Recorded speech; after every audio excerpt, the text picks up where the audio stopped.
La-da-da-da. Good morning, ladies and gentlemen. And is it my imagination, or did it used to be that if you were talking about a bride and a groom, they both sounded like good words? Bride sounds like a good word, and I'm not even going to say that other word now. But if you'd like to take today's experience up to the highest level of excellence, and would you settle for less? Look at you. Come on. Just look at you. Look at you. Look at you. Yeah, you don't settle. You're the kind of person who will take it all. You don't leave money on the table. No, you don't. So to take this to the ultimate experience, all you need is, well, a cup or a mug or a glass, a tankard, chalice, a stein, a canteen, jug, a flask, a vessel of any kind. Fill it with your favorite liquid. I like coffee. Barbara made it, everybody. Barbara finally made it for the simultaneous sip. Barbara, this one's for you. It's the dopamine hit of the day. It's the thing that makes everything better, especially Barbara's day. It's called the simultaneous sip. Barbara, do you have witnesses? Because I'm talking to you directly. You didn't see this coming, did you? Is it freaking you out, Barbara? It's about us now. It's just me and you, Barbara. Get ready. Are the people around you watching this? Because if this is happening to you alone, it's going to be terrible. Because you're going to be like, is anybody seeing this? My iPad is talking directly to me. That's right, Barbara. I'm talking directly to you. Get ready for the simultaneous sip. The rest of you can join in too with Barbara. Go.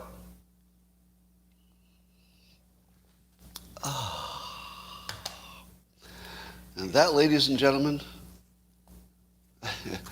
is... I'm sorry, I just read a funny comment on the Locals platform. Now, let me tell you a little story, and here's why. Today I looked at the news to prepare for my award-winning, well, not yet, but thinking ahead, award-winning live stream, and I said to myself, well, it's sort of a thin news day, but yet you expect nearly 45 minutes of quality entertainment. And I was just talking to the Locals platform before I signed on to YouTube, and I said, challenge, to see if I could come up with a story that would be useful, you would actually get something from it, and it would fill in the time. Because with less than 15 seconds to go, I didn't have enough content to go more than 10 minutes. But why is it that I wasn't worried whatsoever? Well, how many times have I told you I took the Dale Carnegie course? It was just the most awesome thing. One of the many things you learn is to be prepared to give a speech at any time. Isn't that weird? That's such a specific skill, isn't it? You should be prepared to give a speech anytime. Just somebody might say, Scott, could you stand up and give us a few words? And you'd be like, what? So you should be prepared. Now, let me tell you a story where this mattered. A number of years ago, I was doing a book tour where you go around the country to various big bookstores and you sign a lot of copies of your book. And one of the big stores I went to was in Denver, I think. It was not just a bookstore, it was almost like a complex. It was like a major bookstore plus operation. And so they usually have a handler, and your handler goes with you and takes you to the various places you have to visit for interviews and whatever. And the handler and I walk in, and the manager of the bookstore greets us, is all excited that I'm there, and says, oh, we're so happy that you're here. People have been waiting for your speech for over an hour. And I said, my what? And they said, your talk. People are real excited about your talk. And I said, my what? My what? It sounded like you said talk. And they said, yeah, your talk that you're going to give. The room is full. It's an overflow capacity. Can't believe how many people showed up. And I said, the room, the talk, the what? I thought I was just there to sign books. And she goes, yeah.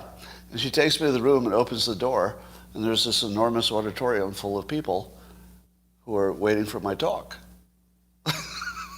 that I had no idea I was giving until I showed up. Now, what happened?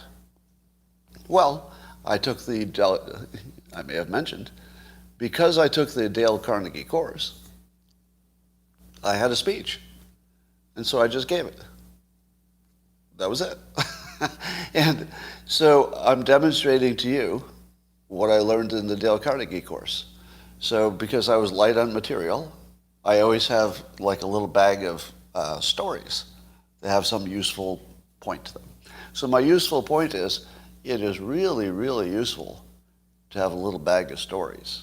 And you might want to have one that's sort of something about your company, or one that's like an interesting thing you would tell, if you were asked to be interesting at a party. Just have 5 stories that you could just whip out in a minute. Very useful. There you go. Now, let's talk about immigration.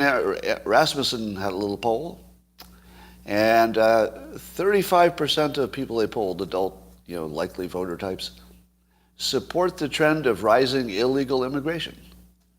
So 35% of the people who vote, or are likely to vote, more than a third, are in favor of increasing illegal activity, specifically immigration. Would you have guessed it was that high? It's funny that they say illegal immigration.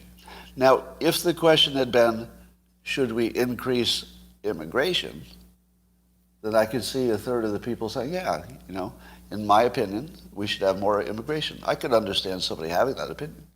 I don't really know what the right number of immigrants is. There's some number that's good. There's some number that's too little, too few, because we actually almost certainly need some kind of immigrant flow. Yeah, but there's some number that's too big. I don't know what that number is. and so for some reason, we all avoid the only thing that matters, which is, what would be the right number and right composition, of educated versus laborer types. So, but anyway, more than a third of the country supports the illegal type of immigration. So I guess they would imagine it should be legal, I suppose, would be the interpretation. And including 19% who strongly support it. They're like really in favor of the illegal kind of immigration. 12% not so sure. So a majority, 53% of Democrats support the trend of record-setting illegal immigration. But 75% of Republicans say no. And 54% of voters not affiliated with either party say no, I guess. So I wonder if this is part of the larger trend that conservatives like to be in charge of their family situation, and the people that are furthest on the left are more in favor of takes a village, the school can raise your kid kind of thing. It just seems like more of that, because if you wanted to protect your family, you could imagine that you might say less immigration because it might have some impact on your family. But if you were like, everybody's a village, then you'd say, hey, it doesn't matter who you are, come on in, we'll figure it out collectively. So I guess that makes sense philosophically that they would think that. But I can't imagine, let me give you my overall philosophy of all these things. Whenever there's a question of individual benefit, cost or benefit, versus protecting a system, if the system is a really important one, I generally favor the system. Take, for example, capitalism. I think capitalism works better than the alternatives, but it has all these problems, pretty bad problems. Lots of inequality, blah, blah, blah. But still, if it came to a choice of making everybody equal or having capitalism with all its flaws, I would support the system, because the system is what gets you to the most people getting the most benefit over the longest period of time. Same with free speech. You could come up with lots of examples where you'd say, I don't like that free speech, but still, you're better off supporting the system, that free speech exists despite all of its horrible flaws, according to you. So immigration is the same thing. It feels as if the Democrats are looking at it as sort of a human, individual human suffering kind of situation, which it is. It's 100% exactly that. It's about human suffering and human condition.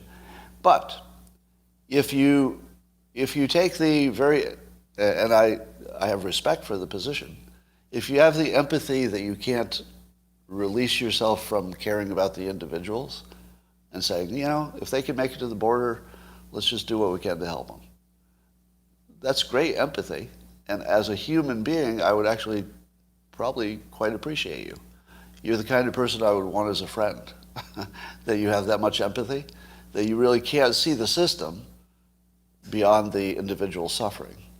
It's a somewhat worthy, kind of respectable position, even if you don't hold it. You'd have to say, you can't hate somebody who can't look past individual suffering to see the system. But I guess I'm a worse person because I can do that. So, in my opinion, most people would be best off with systems that have integrity.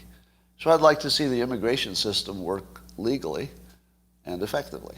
And then separately, once you have your immigration completely controlled, then you have a separate conversation about what's the right amount, and you do it logically.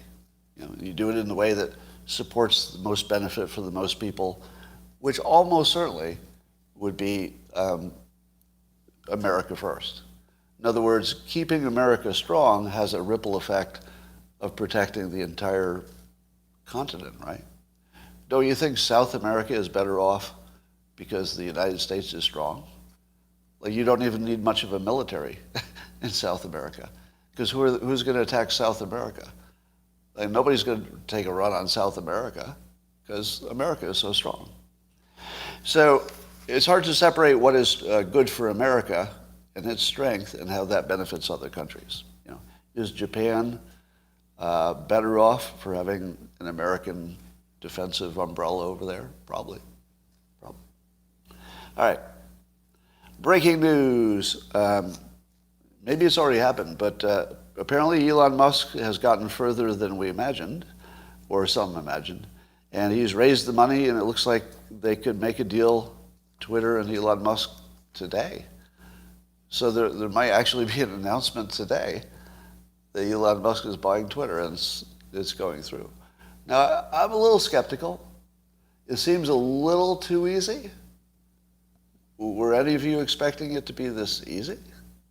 And it could be that the threat of lawsuits was big enough that the board just said, we're out, which would be pretty rational. Pretty rational. I should mention that I own some Twitter stock.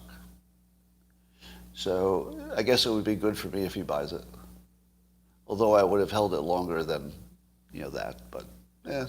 So it isn't my... I suppose as an investor, it wasn't exactly my preference, but as an American, I guess, I guess I like the benefit to free speech.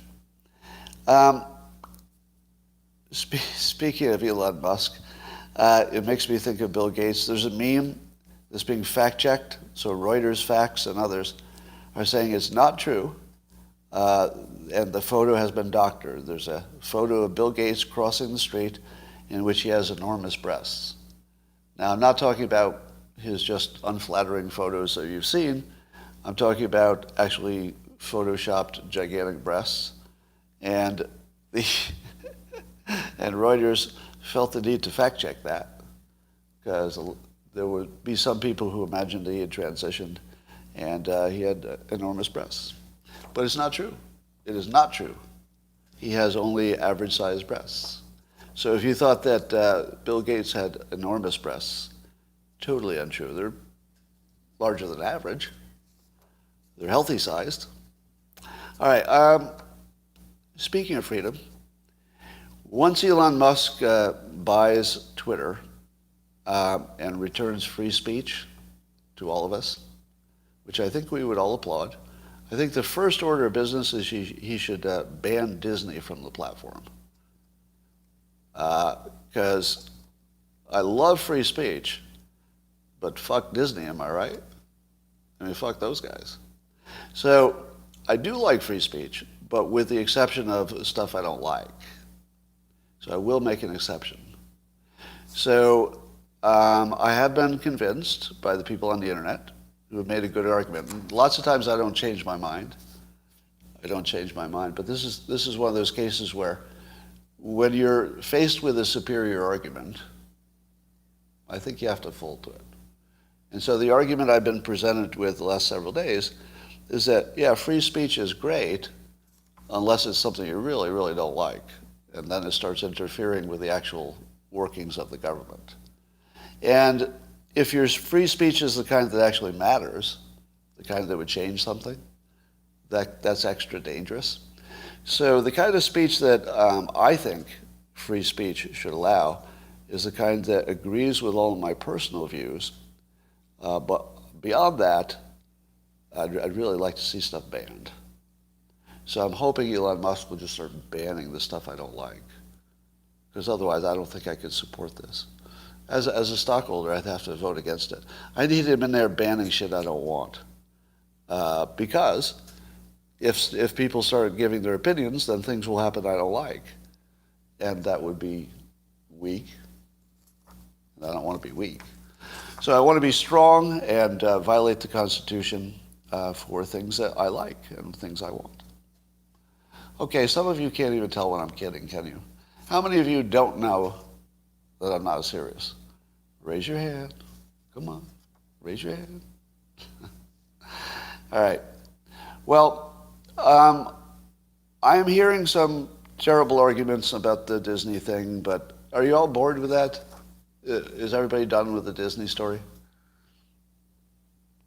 Because here's what I think happened. I think I would say, hey, free speech isn't more important than these things. Then people would say, are you a groomer? And I'd say, well, I don't even think that's the right conversation. And then I'd say, hey, free speech is still important. And somebody would say, but Disney's deal is better than other corporations.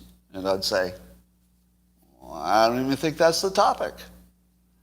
And so I don't know if I ever even had a real conversation about it, because you couldn't get anybody to even stick to the topic. It was like, well, what about this other thing? All right. So there's nothing there for us to talk about, I guess.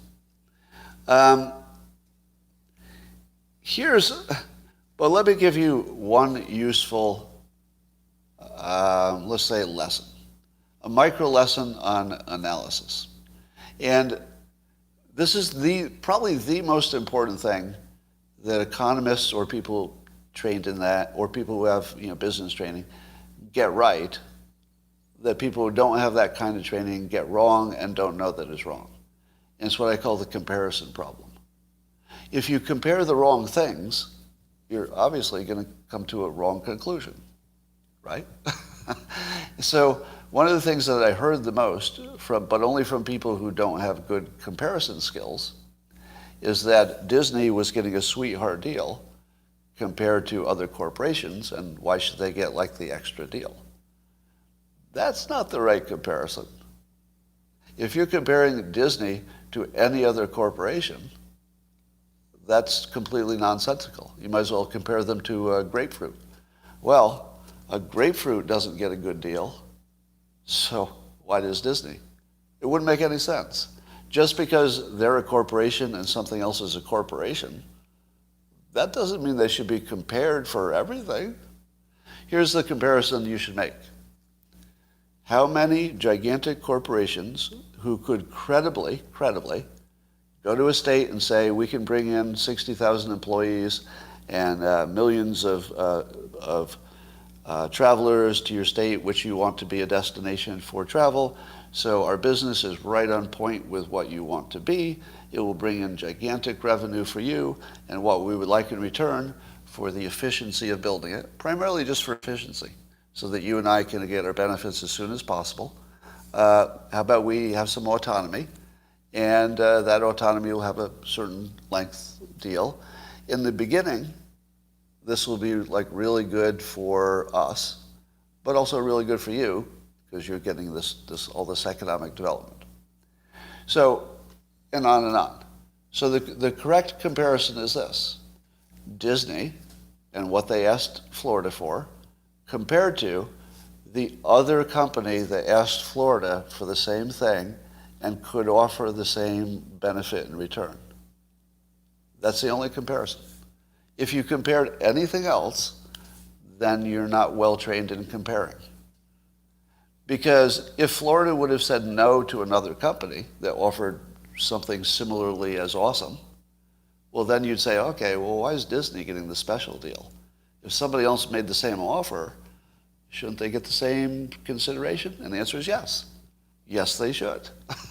That's exactly what they should get. So if two companies had made this offer to Florida, Florida should have accepted both. If three companies made that offer, Florida should have accepted all three. Have I sold you? That everybody who said other corporations didn't get this deal, they're not right or wrong. It's not a question of right or wrong. It's not even the right comparison. It's like comparing it to a grapefruit. It has no relevance whatsoever. Okay. And that, ladies and gentlemen, is the useful part of our program. We're now to the part where I either have to tell you an interesting story, possibly one that you prompted me for, or we may be ending early, which would be a tragedy for all of us. I think you'd agree. And while you're thinking what you would like me to tell you in terms of a story, or possibly, if you would like me to heal anybody from any problems, I will be taking this gratuitous extra sip and watching your comments. Mushrooms is the question. Am I mad at you? No, I'm not mad at you. More about mushrooms. Well, that does seem to be the issue of the day, doesn't it? But I worry that I've talked about it too much. I'll just give you the basic idea, which is I thought I tried some recently, but I don't think they were actually. They were either inert or something. So I don't have any recent experience with it. And my first experience, I thought, changed me forever. So I don't know what's going on. I don't know why once it was a profound life-changing experience and the second time it wasn't. But one possibility is that I'd already changed. I worry about that. I mean, I don't worry about it, but I suppose that would be good. Yeah, why would I want to change again? Exactly. Google education, what's that? Shellenberger's chances in the election. Strangely good. Yeah. Michael Shellenberger running as an independent with, he's written books on everything from homelessness, how to deal with it, drug addiction, energy policy, directly related to California. He's researched, forest fire stuff. Basically, the water problem, every problem that's specific to California, he's actually become an expert on. And he's an insanely good communicator and persuader. So, could he? He actually does have a lane. I think the difference between me saying he has a really high chance and predicting he actually will win is what the media does. Because he is so media friendly. Like he can appear on media left and right because he's an independent.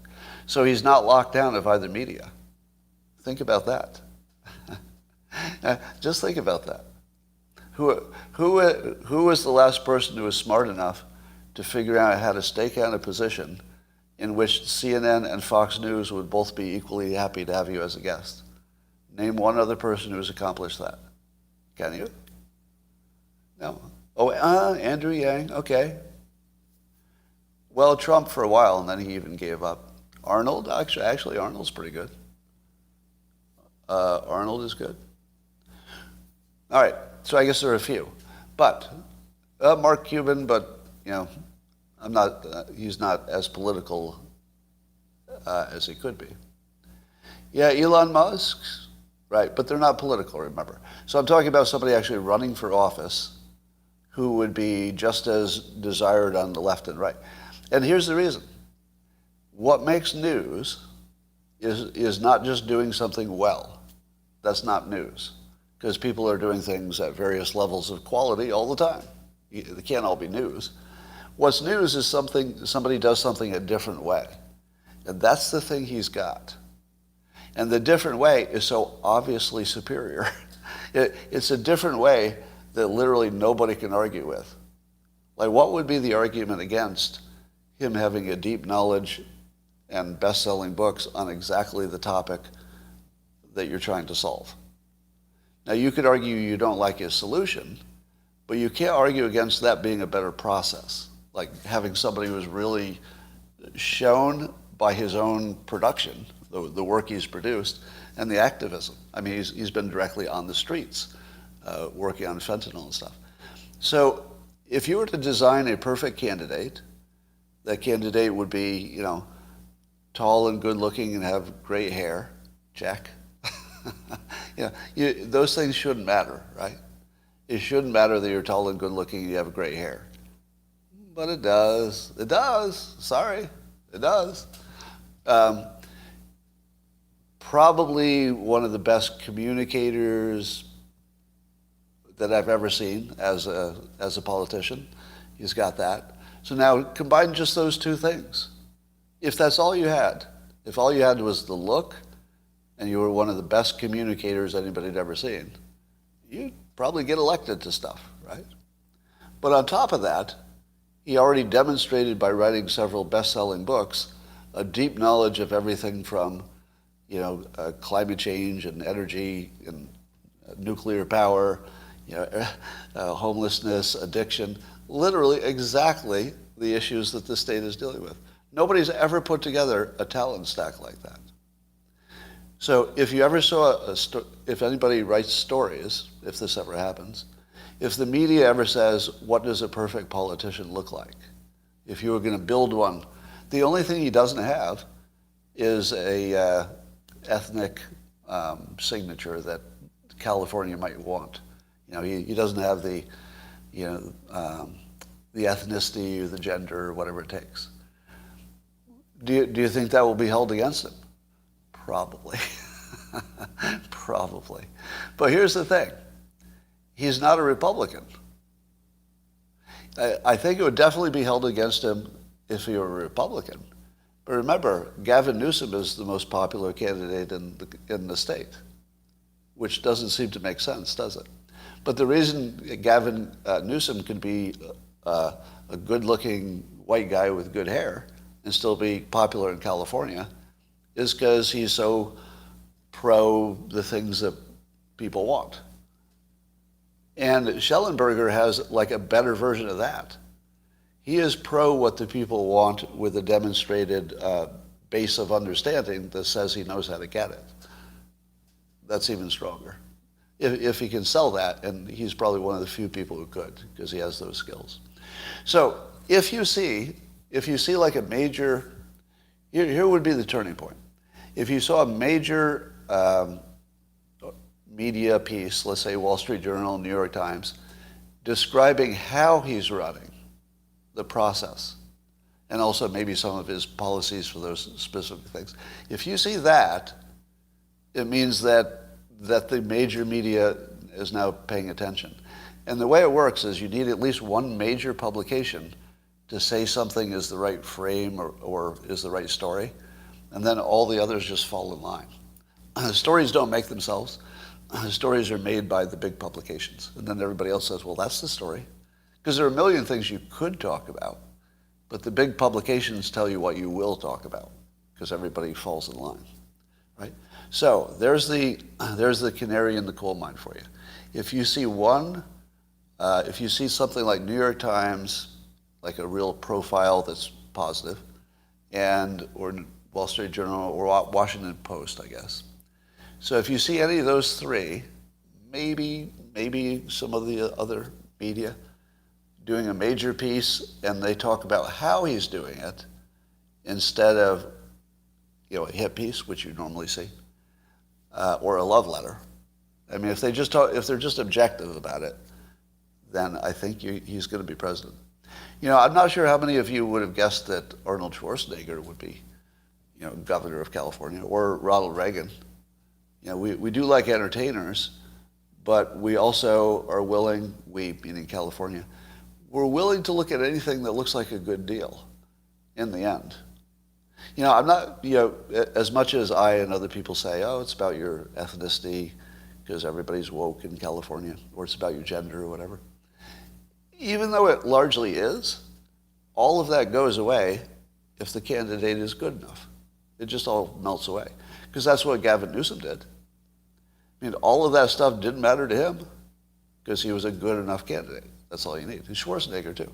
Schwarzenegger was a good enough candidate that he just evaporated those other concerns.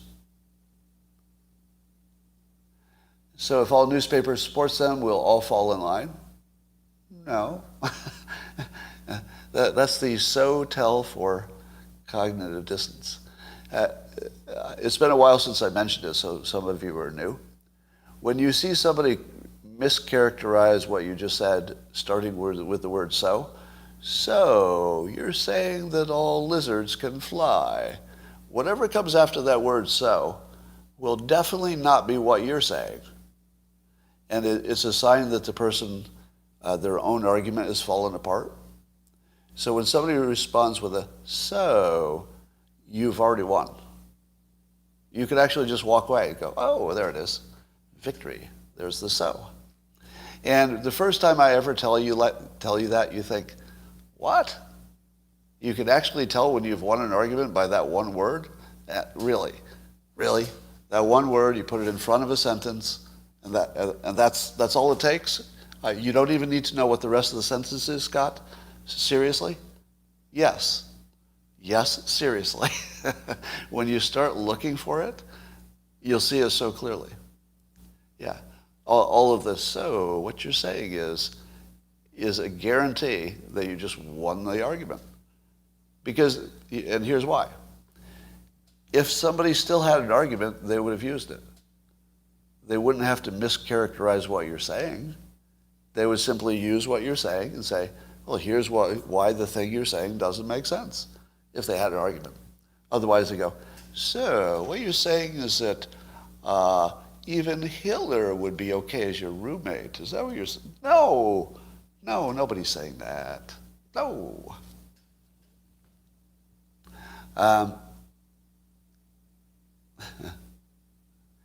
It's not good for what? All right, let's see if I can... my claim that so somebody's saying that my claim that my bad experience with what I thought were mushrooms, for me to say that maybe it wasn't actually active mushrooms, is cognitive dissonance. Possible. But there's no trigger for it. In other words, I could be wrong or I could be right, but cognitive dissonance would require that there was something about my prior opinions that this would violate, and nothing like that happened. So there's nothing that could have changed my mind. There's just some knowledge that I'm lacking, which is what was in it. Now, some have said that the difference between a good trip and a bad trip, if you can call it that, on mushrooms would be, you know, how much you liked it, basically. But in both cases, it would be I guess, psychedelic or mildly psychedelic effect, and I didn't have any. So if you take something in the higher dose range and you don't have any effect, I'm not sure you'd call that a bad trip. All I had was a really bad stomach ache that lasted 24 hours. Could be just stale, yeah, maybe. Who knows? So, I think that there was something else going on. And two people had the same experience at the same time, so I doubt that both had exactly the same unusual experience. So anyway, there's not much to say about that because I don't have enough information about what it was that I ingested.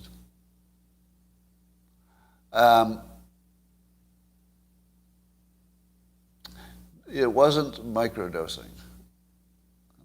So those of you who think I didn't take enough, I followed the directions. I definitely took enough. But if this doesn't tell you to not do drugs, nothing will.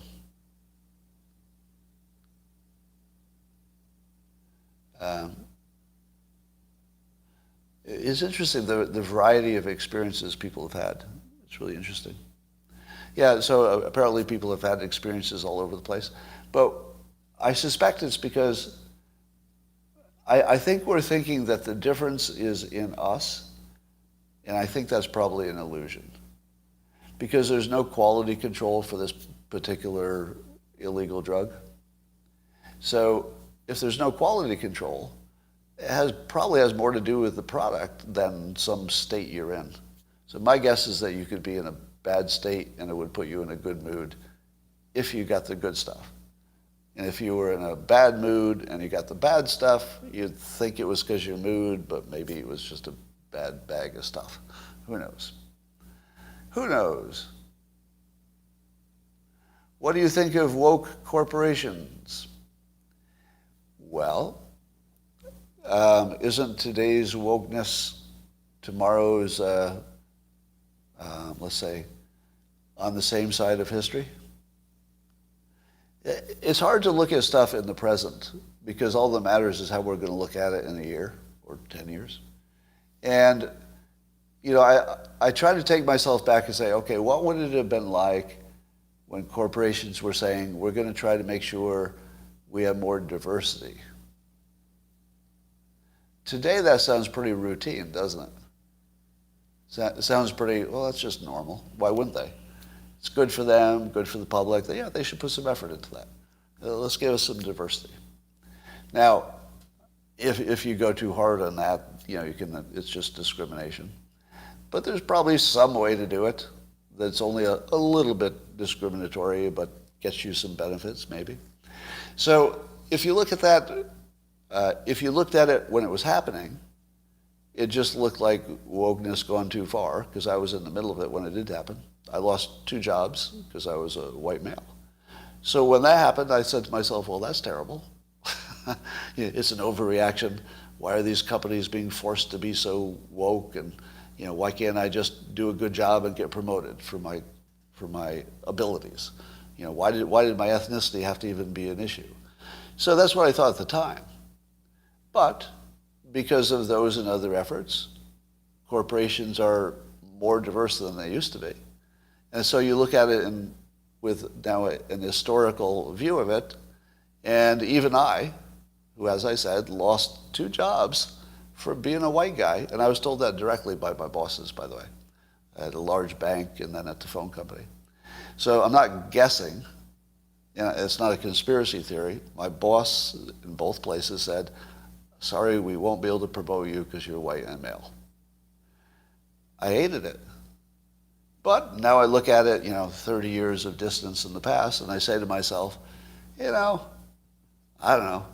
If that's the only way you could have gotten here, and things do look better in that one sense, diversity has improved, I don't know. It's hard for me to judge it as harshly as I judged it when it was literally screwing me. So the first thing you have to do is say, what would it look like in a few years? And one possibility is that in 10 years you're going to say, oh yeah, what Disney was fighting for was mischaracterized. Because don't you think both sides are mischaracterized?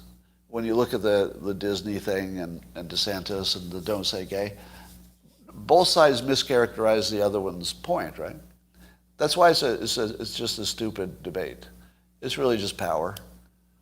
It's people doing what they can because it feels like power and it gives them a dopamine hit.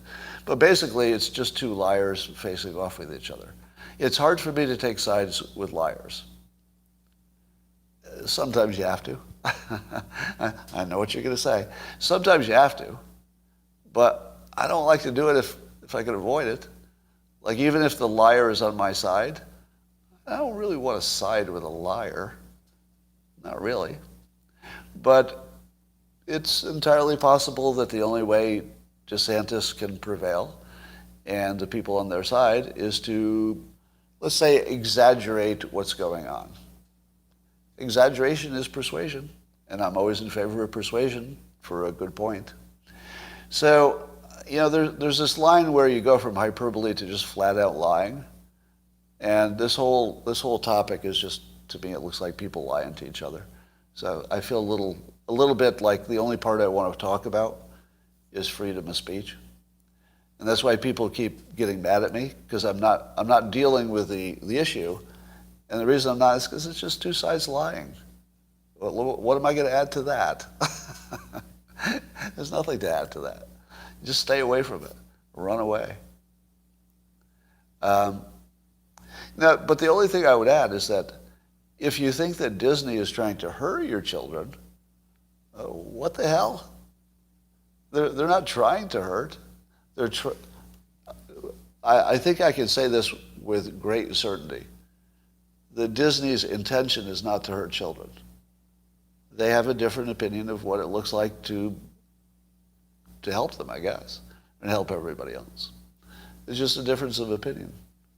Now, conservatives consistently say that the family should be in charge of stuff like that. And if you have here's why I think there's a difference.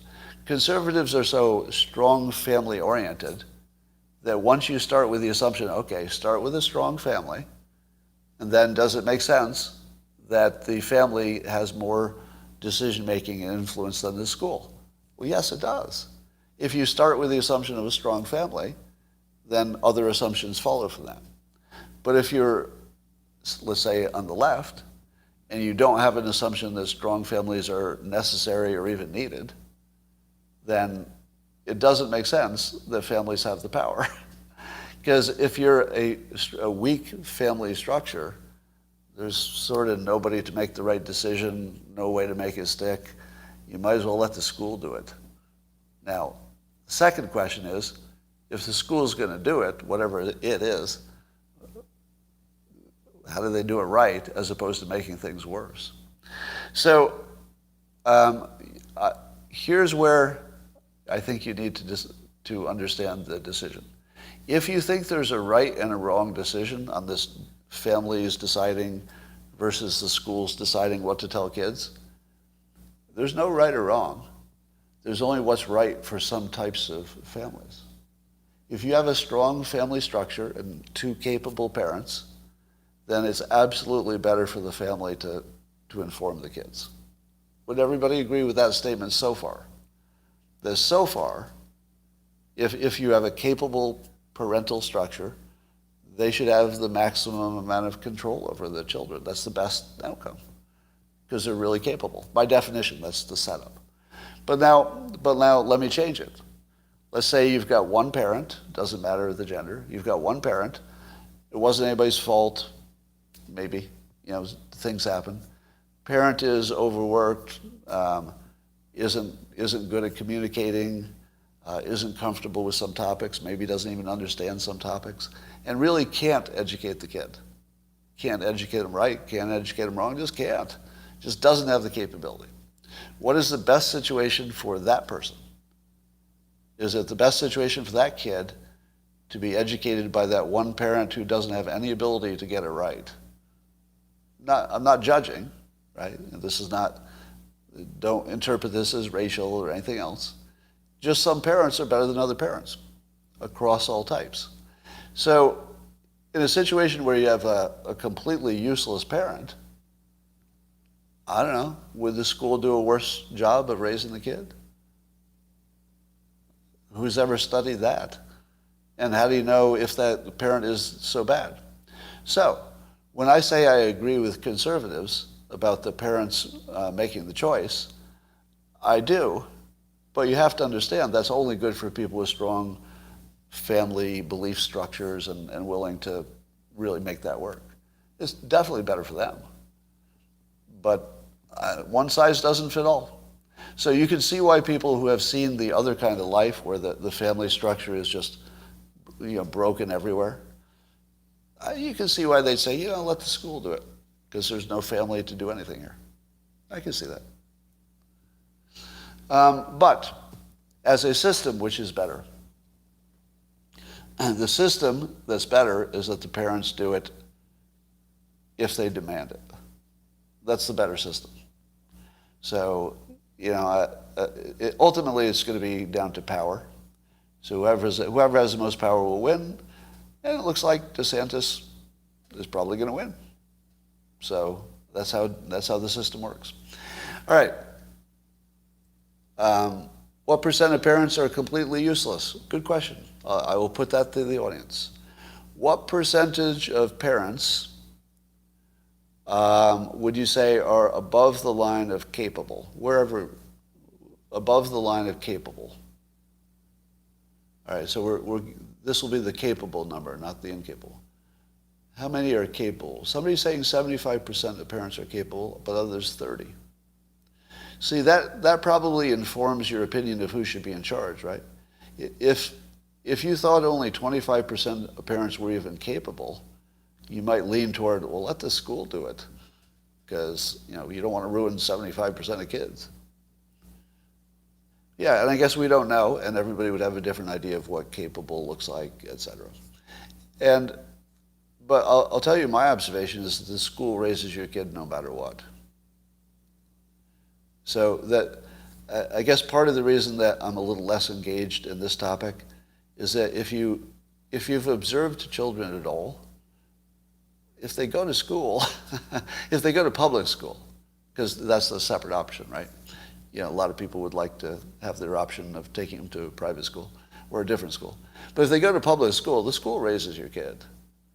There's nothing you can do about it. And it's their friends who do it. Do you know all that sexuality stuff that you want the parent to teach? It's coming from their friends. The parents can try. Hey, let me sit you down and tell you all about this LGBTQ stuff, kids, when you're old enough. By the time your parents sit you down and talk to you, the kids' friends have already completely indoctrinated them into whatever the hell they believe.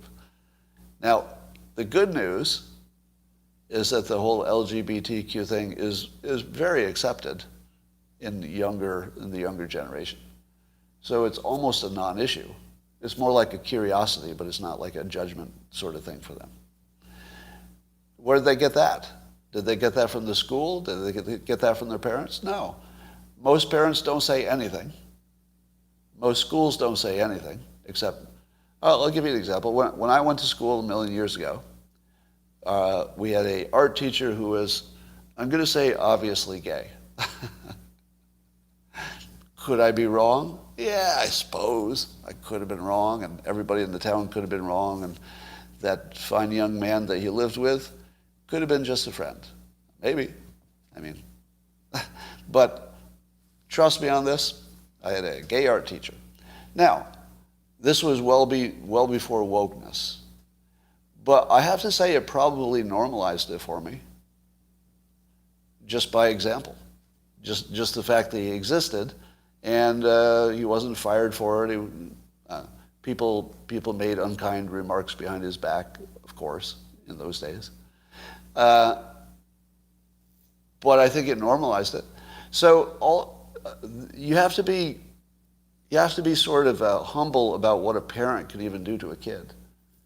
Because the kids are just seeing examples of stuff and talking to their friends, and that's got to be 75% of it, plus genetics. If you take the kids' genetic propensities, their peer pressure, and just the stuff that they're observing on TV and everywhere else, that's 90% of their socialization. And the parents might be 10% about pick up, clean your room and show up on time. That's about it. But despite the minimal impact that I think parents actually have on that specific kind of a question, I think the system works better when the parents have that power and not the state, whenever you can make that happen. Because one of the choices that the parent could make is, let the school do it. So maybe that's just a choice. Or we'll wait a few years when the kid is older and the school can do it. But really, I guess the question is more about the age it's happening, isn't it? It's not even so much, was your gay teacher an ideologue? Doesn't matter to the story. And he was, by the way, had a big impact on me, obviously, since I'm in art. So I would say he was one of my teachers who probably had one of the biggest positive impacts on me. All right.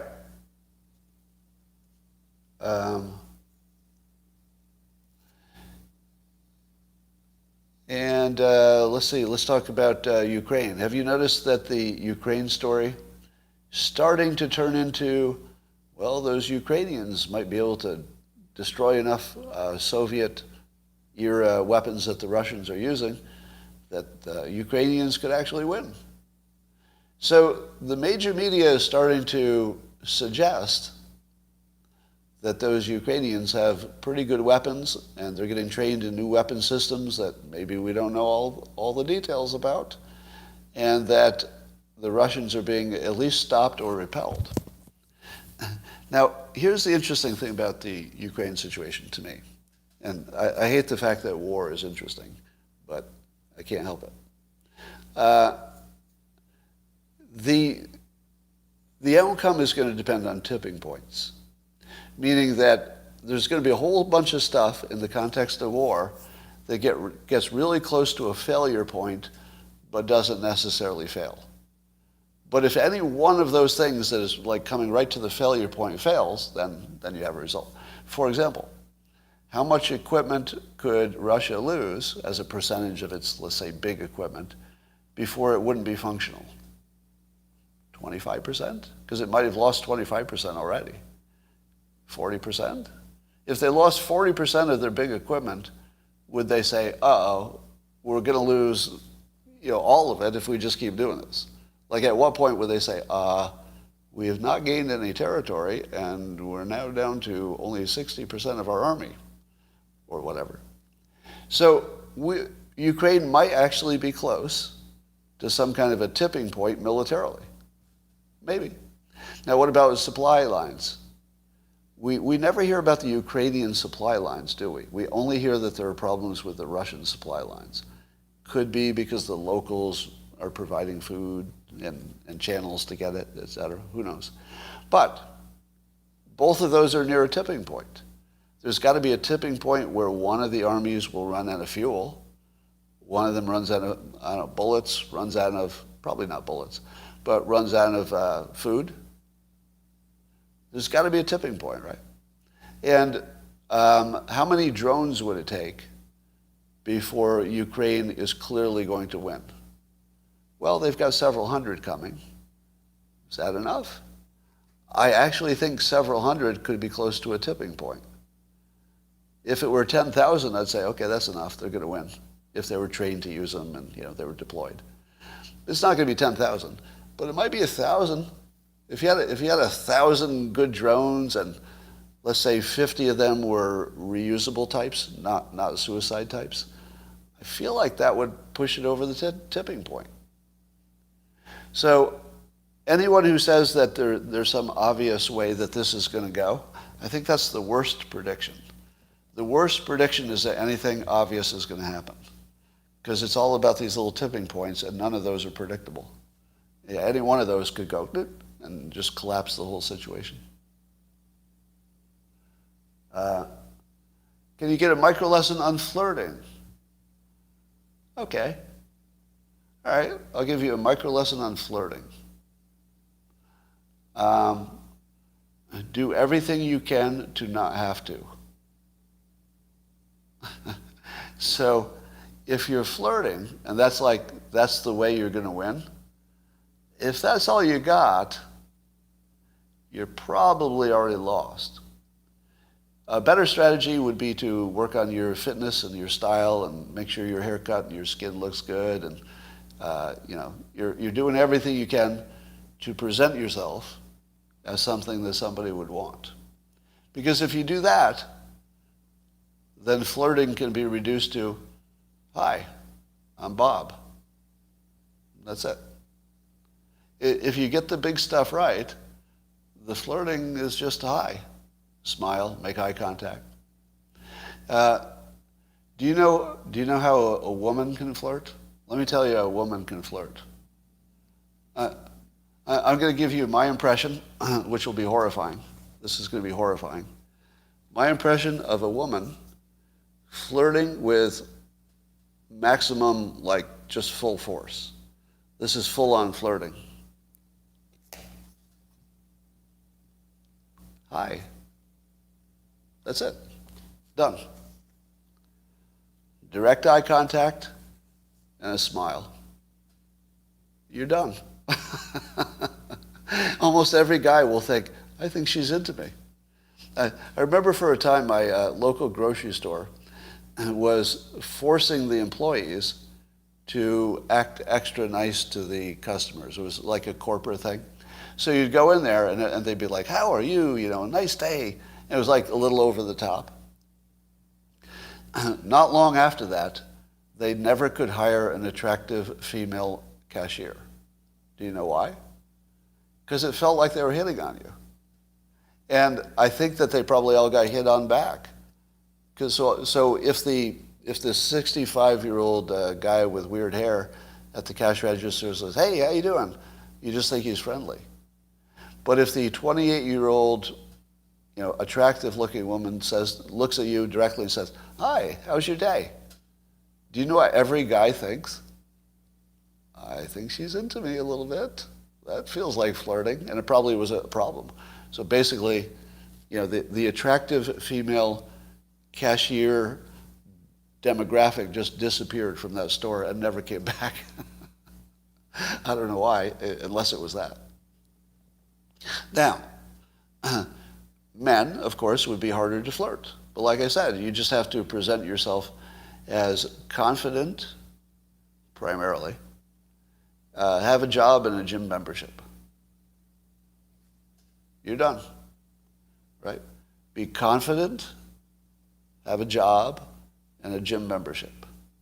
And things will probably work out for you. That's about it. Oh, and interested, yes.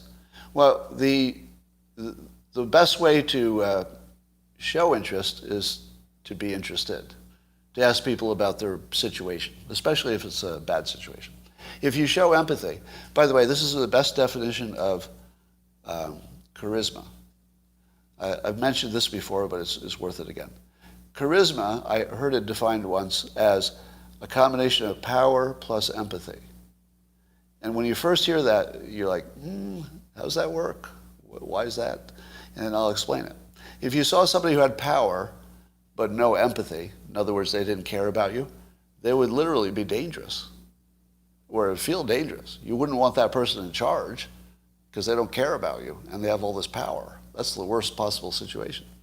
You wouldn't want necessarily to hang out with somebody who had plenty of empathy but no power, because you're probably going to end up helping them, right? Now, you might like helping people, but in terms of a leader, you want somebody who has ability you don't have, but also cares about you. Now, that goes to flirting, especially male flirting. So if you're male, you have to demonstrate some kind of power. The power could be confidence, money, position. It could be just your physicality, something like that. That's your power. And so it doesn't have to be real direct power. It has to be like the impression of power, right? Just the impression, however you want to sell that. So you create the impression of power, and then you combine that with interest and empathy. And instead of using your power to get what you want, you say, how can I help you? What can I do for you? How was your day? Oh, and then show actual interest. Now, if you're faking it, it doesn't work. People can see through, falsehood. But if you actually do care about people, excuse me, it would work fine. So the best flirting you could do is to be charismatic, show you have some kind of power. You're genetically, gifted if you are. You're strong, maybe because you made yourself that way. or you're successful and somehow you've got to project that in some way that other people can see without you bragging. And then act empathetic, and you're done. Boom. But if you do the overly flirty thing, that's too much. Now, I'll also tell you that a compliment, if it's given sincerely and confidently, can act like a flirt while being just matter of fact. So if you do it right, people will accept the compliment as intended, and it'll have a big impact. But you don't have to be, have a, let's say, a begging, simp-like approach to doing it. You could just say, just give your opinion. All right. I believe that I've now accomplished the impossible. Made a fascinating, hour-long presentation without any content whatsoever. And maybe improve some of your days. You don't know. I don't know. So we'll see.